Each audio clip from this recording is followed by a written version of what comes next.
been supporting somebody, a male, who has got a past history of drink and drugs, and off his own back he's got himself off drink and drugs by means of prescribing himself with diazepam. He's prescribed it off the doctor, and he also street buys diazepam. He was taking up to 70 milligram of diazepam a day. He's weaned himself down to 30 milligram, and he's just stuck on 30 milligram now and needs to come off. He's got a property now in a different part of the city, and because of that he's had to change the service from, you know, a drug service in that area to another area. He went to see the doctor at his drug workplace and asked for help. He says, "Luke, I'm on 30 milligram of diazepam a day. I want some help coming down. Can you reduce me 2 milligram every month?"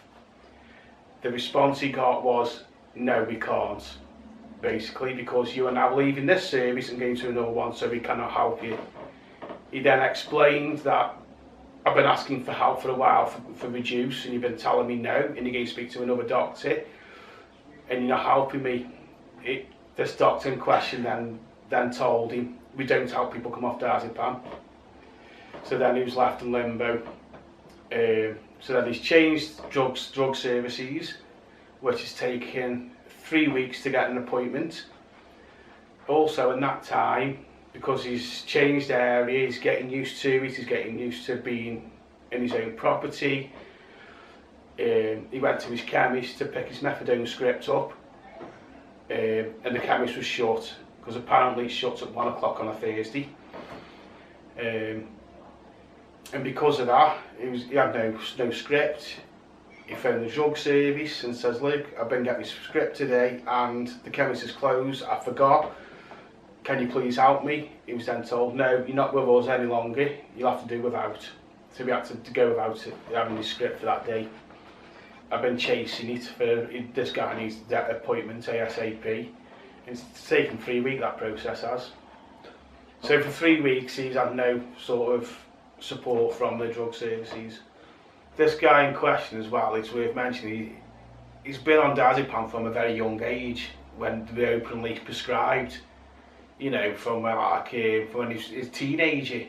Because off his own back he got himself from 70 milligram a day down to 30 over time.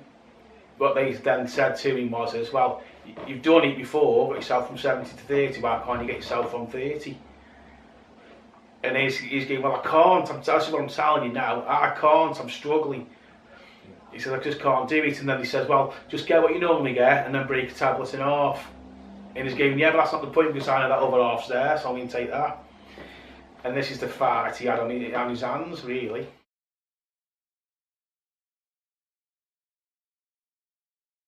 His response to, like, his methadone was cut for that day, he automatically says, "I'm going to have to take more diazepam now to take the edge off." He says, "Because when I do have my methadone, it does calm me down." But he also said, "But that might be just in his head." He says, "Because I think I do need it." He's on 50 milligram of methadone, which is still quite high, really. But yeah, it's affected his mental health, it's affected his anxiety. You know, he was panicking, he's stressing, and he did a lot of phone calls himself. He was in the phoned the previous drug service and asked for help, and was told no, basically. And again, he just felt not listened to. He's never had to worry about money as much. He gave his mum, chuck his mum about 20 quid, and the rest was his. Where now, he's got to budget.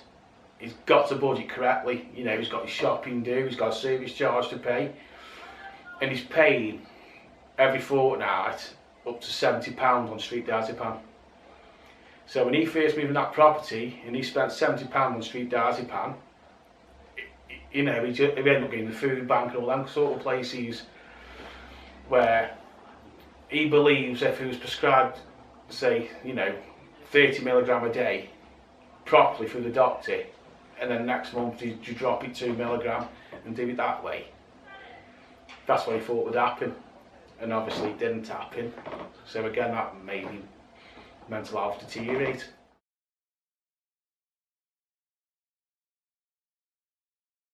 That transition alone, moving property, has been massive for him. And so much stress has been put on him that I've had to, you know, support him with. Could have been avoided, I think. Could have relieved the stress a bit more. To say that, you know, don't worry, we're getting transferred, but in the meantime, you're staying with us until you get your first appointment. Something along them lines. I think communicated a bit better, not via email.